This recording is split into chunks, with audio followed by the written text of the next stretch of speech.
Friends, இன்றைக்கி வந்துட்டு நம்ம all in one chilli powder வந்து எப்படி அரைக்கலாம் அப்படின்னு சொல்லிட்டு பார்க்கலாம் வாங்க.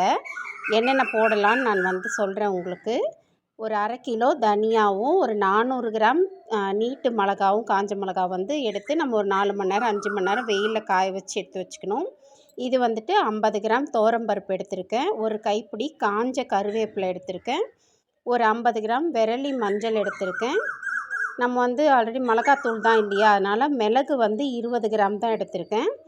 வெந்தயம், கடுகு, ஜீரகம் இது 3மே வந்துட்டு 30 கிராம், ஒன்று 30 கிராம் அளவுக்கு எடுத்திருக்கேன்.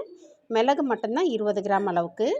இதெல்லாம் வந்துட்டு நம்ம ஒவ்வொரு பொருளாக தனித்தனியாக தான் வறுத்து எடுக்கணும். ஏன்னா ஒன்றும் வறுபடுற டைம் வந்து வித்தியாசப்படும். உங்களுக்கு ஜீரகம்லாம் டக்குன்னு பொரிஞ்சு வந்துடும். பொரிஞ்சு வாசம் வர்ற அளவுக்கு வறுத்துக்கோங்க.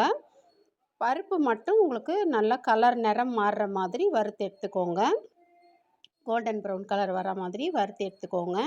இது வந்துட்டு நம்ம இந்த ஒரு பேசிக்காக ஒரு மிளகாத்தூள் அரைச்சி வச்சிட்டோம் அப்படின்னா உங்களுக்கு 3 மந்த்ஸ் வரைக்கும் உங்களுக்கு மிளகாத்தூள் பிரச்சனை இருக்காது. குழம்புக்கு, சாம்பாருக்கு, அதுக்கப்புறம் நம்ம உருளைக்கிழங்கு வறுவல், சிக்கனுக்கு எல்லாத்துக்குமே வந்துட்டு நம்ம பேசிக்காக இது கொஞ்சம் போட்டோம் அப்படின்னா செம்ம டேஸ்ட்டாக இருக்கும்.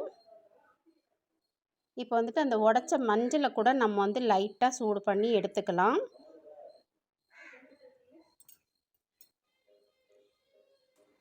இதில் எதுலேயுமே வந்துட்டு ஈரம் இல்லாமல் பார்த்துக்கோங்க. அப்போ தான் நீங்கள் ஸ்டோர் பண்ணும்போது நல்லா இதுவாக இருக்கும். நம்ம வீடியோவில் வந்து ஆல்ரெடி மளிகை சாமான்லாம் எப்படி ஸ்டோர் பண்ணணுன்னு சொல்லிட்டு நான் சொல்லியிருக்கேன். அது வந்து சேனல் லிங்க் வந்து இதில் கொடுக்குறேன், போய் பார்த்துக்கோங்க. இப்போ இது நம்ம வந்துட்டு மிஷினில் கொடுத்து அரைச்சிட்டு வந்துட்டோம் அப்படின்னா மொத்தமாக ஸ்டோர் பண்ணி வைக்கிறது வச்சுக்கணும். தனியாக டெய்லி எடுக்கிறதுக்கு வந்து தனியாக வந்து சின்ன டப்பாவில் போட்டு வச்சு டெய்லி எடுத்துக்கணும். அப்போ தான் அதனோட ஃப்ளேவரும் டேஸ்ட்டும் மாறாமல் இருக்கும்.